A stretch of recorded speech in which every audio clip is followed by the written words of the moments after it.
Hello viewers, I am Avik Kumarano.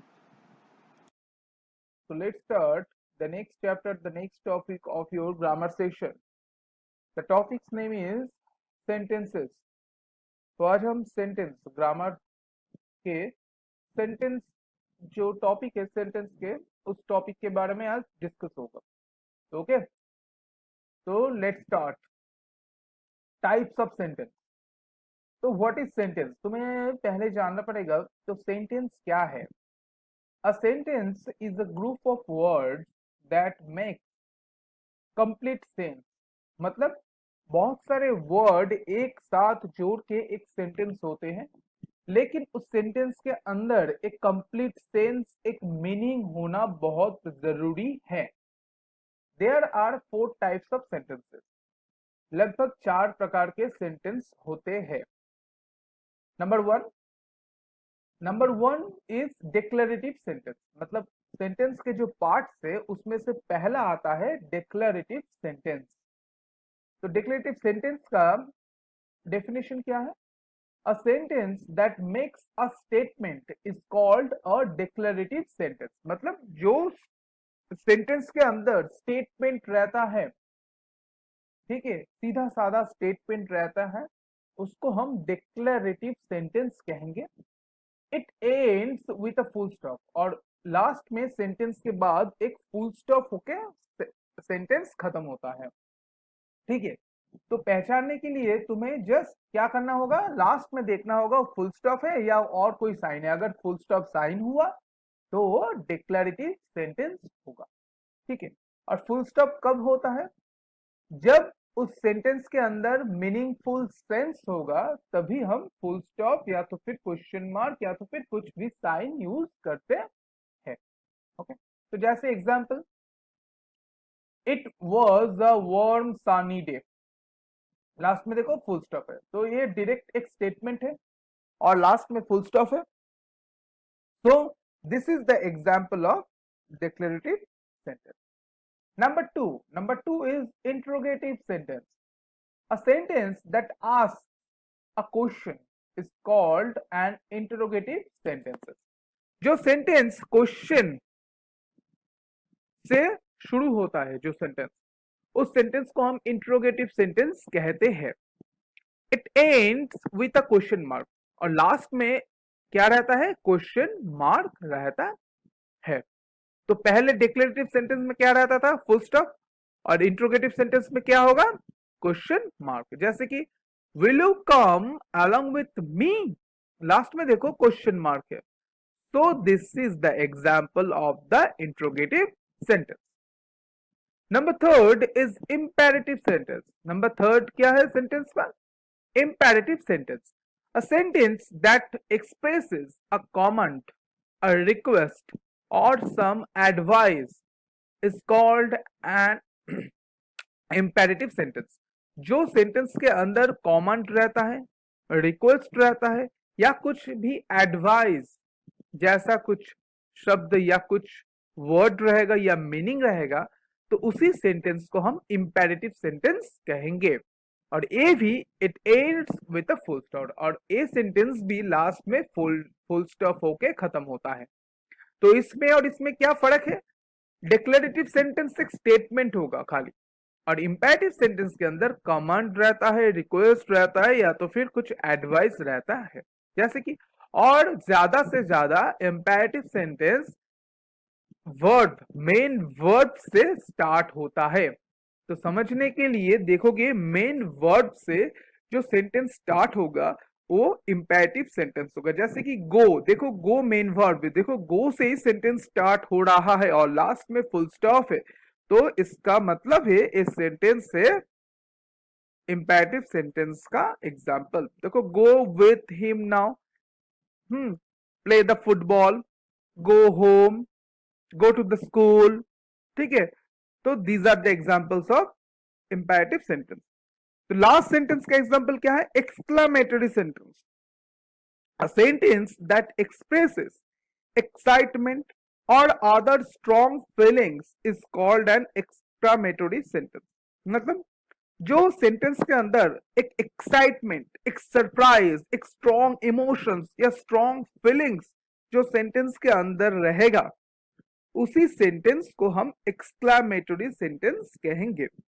और it ends with an exclamation mark, और ये last में exclamation marks होके खत्म होता है, मतलब लास्ट में एक्सक्लामेशन मार्क होता है।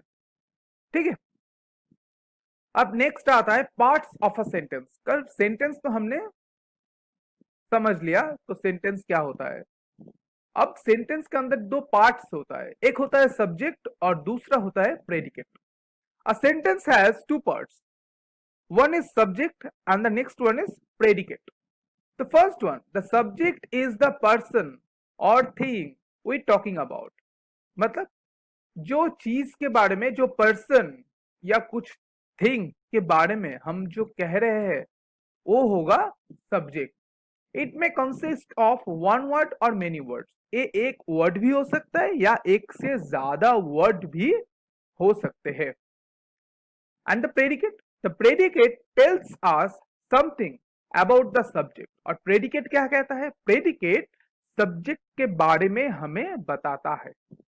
इट में also consist of one word और मेनी वर्ड, ये भी एक वर्ड या एक से ज्यादा वर्ड होता है। जैसे कि the little girl has many toys. ठीक है, यहां पे देखो the little girl a subject है और has many toys A predicate है। और एक आसान चीज है, प्रेडिकेट वर्ब से लेके, मतलब कोई भी वर्ब होगा, वो हेल्पिंग वर्ब हो सकता है या मेन वर्ब हो सकता है, कुछ भी वर्ब से लेके लास्ट तक, मतलब उस सेंटेंस का लास्ट तक प्रेडिकेट होता है। और सब्जेक्ट जो पर्सन या थिंग जिसके बारे में हम कह रहे हैं वो सब्जेक्ट होगा, और रेस्ट ऑफ ऑल प्रेडिकेट हो जाता है। मतलब प्रेडिकेट हमेशा वर्ब से स्टार्ट होता है, मेन वर्ब या ऑक्सिलरी वर्ब, कुछ भी वर्ब से स्टार्ट होके उस सेंटेंस जहां खत्म होता है वही तक होता है प्रेडिकेट। ठीक है, in some imperative sentences the subject may not be started, it is understood। मतलब इंपेरेटिव सेंटेंस में मैंने अभी अभी बताया, इंपेरेटिव सेंटेंस मेन वर्ब से स्टार्ट होता है, तो इसीलिए हमें सब्जेक्ट के बारे में पता नहीं चलता, इसीलिए सब्जेक्ट हमेशा इंप्लाइड मतलब हिडन रहता है। जैसे कि देखो कंप्लीट योर वर्ड, यहाँ पे देखो सब्जेक्ट नहीं है लेकिन सब्जेक्ट है, that is you. You is the hidden subject, so that is you here. अगर तुम्हें अगर डिफाइन करना होगा सब्जेक्ट तो पहले यू लिख दोगे, उसको ब्रैकेट में डाल के अंडरलाइन करके उसको लिखना होगा यू इज द सब्जेक्ट, क्योंकि यू यहाँ पे इंप्लाइड और हिडन है। देखो प्लीज ओपन द डोर, यहाँ पे भी यू हिडन है, so you is the subject. Next, affirmative sentences are positive sentence. Affirmative sentence क्या होता है, जो पॉजिटिव होता है, जो प्लस साइन होता है। They tells us what the subject of the sentence is, does or has। मतलब affirmative sentence हमें बताता है वो सेंटेंस क्या है, क्या होगा, क्या होना चाहिए। and the negative sentences have the words no or the not in them। और negative subjects के अंदर ना शब्द रहता है। they are used to deny or contradict something। मतलब वो हमेशा कुछ चीज रिफ्यूज, डिक्लाइन और किसी ऑपोजिट थिंग के बारे में हमें नेगेटिव वर्ड्स बताते हैं। तो वी ऑफन यूज कंट्रैक्शंस बताया था मैंने, with short negative sentences but not with the short affirmative sentences। we often use contractions with short negative sentences but not with the short affirmative sentences। मतलब हम contractions negative word में use करते हैं लेकिन ज्यादा से ज्यादा पॉजिटिव एफर्मेटिव वर्ड्स में उतना ज्यादा यूज नहीं करते, लेकिन करते हैं। कंट्रक्शन एफर्मेटिव में भी यूज होता है, नेगेटिव में भी यूज होता है। अब देखो एफर्मेटिव, इट वॉज रेनिंग, ठीक है। अब नेगेटिव क्या होगा, इट वॉज नॉट या वॉजंट, दो that is wasn't is the contraction form, that wasn't is the contraction form, wasn't raining. Affirmative क्या होगा, I have done my work. यहाँ पे देखो कोई नो जैसा वर्ड नहीं है, लेकिन नेगेटिव क्या होगा, आई हैव नॉट या I haven't done my work. So these are the differences between affirmative sentences and the negative sentence. अब एफर्मेटिव क्या होगा? यस। अब देखो एफर्मेटिव सेंटेंस में मैंने कहा था यस एक शब्द होता है पॉजिटिव, और नेगेटिव वर्ड में नो होता है। तो अगर यस अगर कुछ भी हुआ तो वो हो जाएगा एफर्मेटिव सेंटेंस, नेगेटिव के अंदर अगर नो जैसा कुछ वर्ड रहा तो वो हो जाएगा negative sentence. We have to add a helping verb to many affirmative sentences to change them into negative sentences.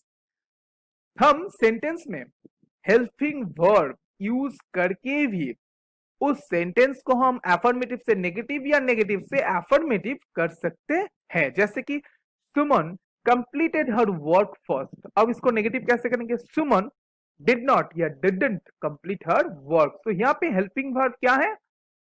That is did is the helping verb, और नॉट हमने यूज किया नेगेटिव करने के लिए। So when the verb is made up of more than one word, we put not after the first verb in a negative sentence.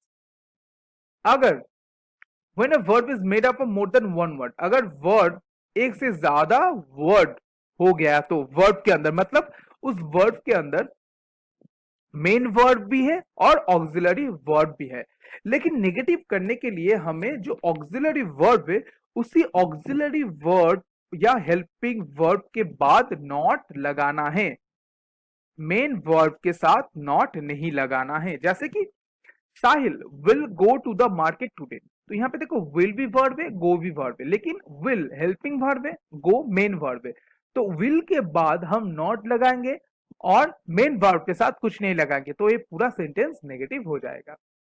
Next, declarative sentence से state something ends with full stop, मैंने पहले ही बता दिया था। Interrogative sentence question mark होता है, ये भी मैंने पहले बता दिया। अब क्या होता है? We can change a declarative sentence into an interrogative sentence by changing the order.